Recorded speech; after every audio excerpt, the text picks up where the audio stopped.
So hello everybody and welcome to another episode of Lean Business Agility. Today with a guest here in South Florida, Matt Phillip. Hello.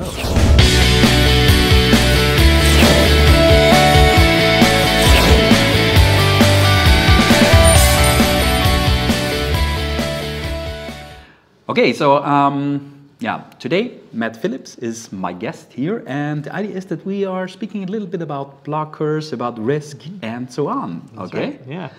So blocker clustering. That's something what probably a lot of people already know because I was writing quite a lot about it. Because you made it famous. Famous is a big word. No, but blocker clustering, so you are using it in real life, right? Yeah, that's right. So what are you doing when we are talking about blocker clustering? Yeah, so basically, so you alongside Troy, I suppose, deserves some credit too. Basically, trying to take a quantitative assessment of our blockers, and the idea being that blockers don't just occur totally randomly. There's usually some pattern or some system to it. And so we started a couple years ago after reading your posts on it. With a couple teams that volunteered to do it. I talked about it a little bit in our organization, and they said that they'd like to try. They were having some problems doing some predictable delivery, and some of their delivery times were longer, and so they wanted to know what could we do to assess things and improve.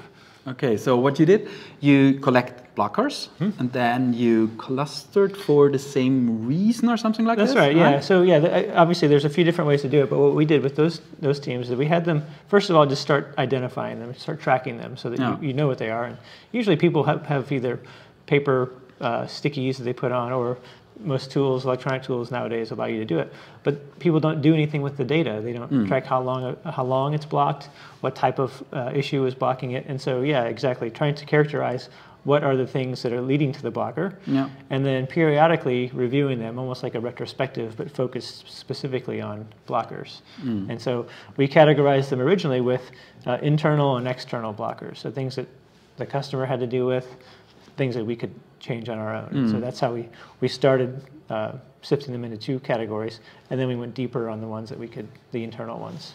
Okay, so what did you find out? Well, we found out a few things. A couple of things. It validated what we already had a sense about with our customer being responsible for some of the delay, but it also showed our own issues that we didn't really have a sense of. And so we actually categorized things by frequency of occurrence, but also the amount of time the blocker took to be resolved. And so when you start looking at it that way, time adds up, and it's obviously a big issue when you're trying to deliver software in a timely way. And so that was an eye-opener for the team, and then they were able to say, oh, based on this evidence, real evidence, let's start working on that. And so it gave them a direction. You know, a lot of teams I work with, they're mature, they've been working together, they're doing the pattern of retrospecting, but sometimes they need a little something to guide them and give them a sense of data to actually point them in the right direction. Okay, so in terms of benefit, can you somehow quantify a benefit that you gained by doing this? Yeah, for sure. So by quantifying the amount of days it took to resolve blockers and then totaling up how much time and the frequency, we were able to say to the customer, by you not having a dedicated product owner for this, it's costing us this amount of time, and is that acceptable to you? And so now we had a basis for a conversation that was just, it wasn't simply us against you, but it was saying, here's what the data is saying, and is this acceptable? Maybe it is, but it wasn't in this case. And so that actually led them to be a little bit more responsive to how they're doing things. Okay, so it kicked off a conversation about improvement, actually. Exactly right, okay, yeah. Nice. And in an objective way. It wasn't like I said, it wasn't subjective because we were using the data, and it wasn't us against you. So it was just, this is what we're seeing in our system. Cool.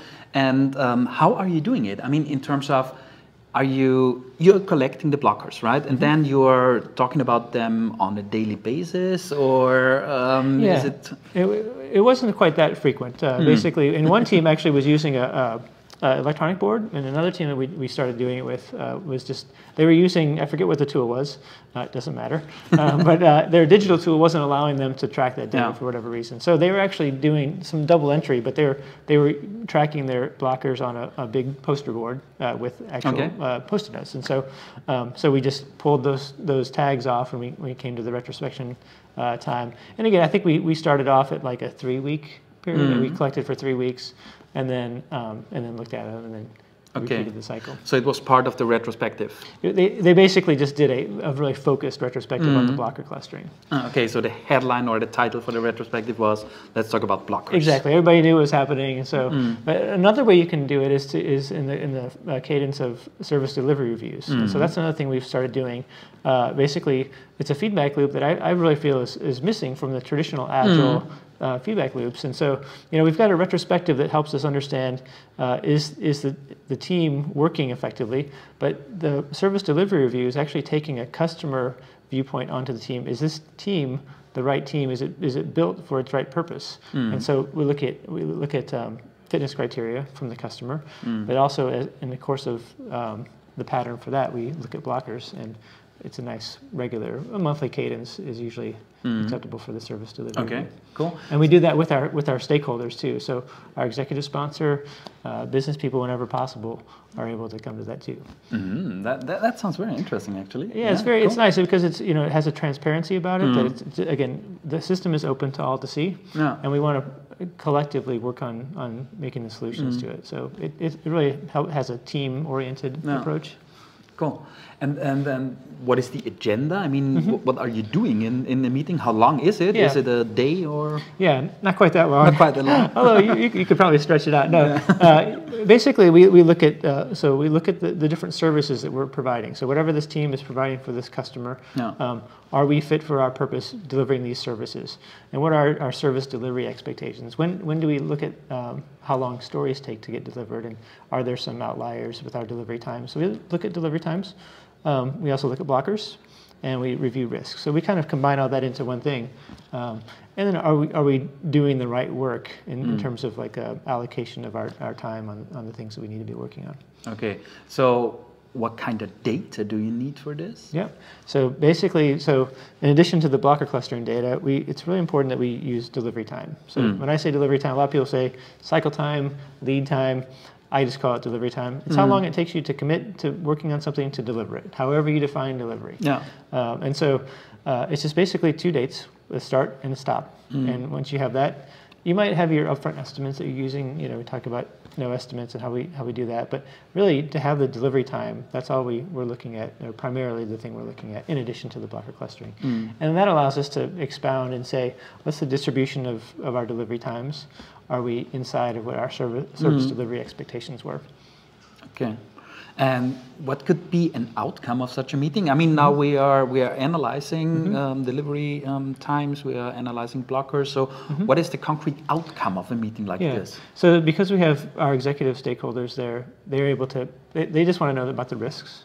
And, of course, know the successes. But really, it's about proactively managing, and are we going to do the things that we are committing to? Are we looking at delays? Are we looking at dependencies? With the blocker clustering, it allows us a clear path of things to attack and start working on.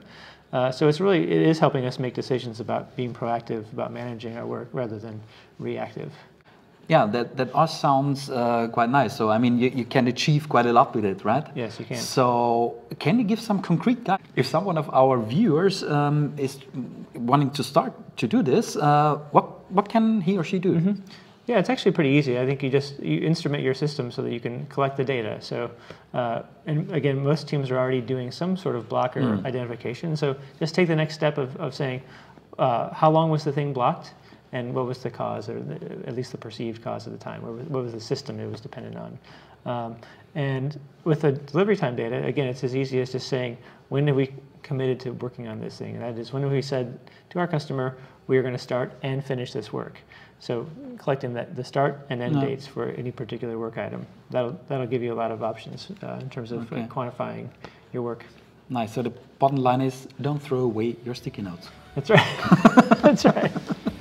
Perfect. Cool. Thank you, Matt, for your time. Yeah, it's a pleasure. Yeah, we're here at the Lean At the Lean Edge, what's the Lean name? Edge Lean Edge US. Yes, Yeah, it's been the a first time this conference. Yeah, fantastic conference. South Florida, hot outside, cold inside, like it is in America. That's right.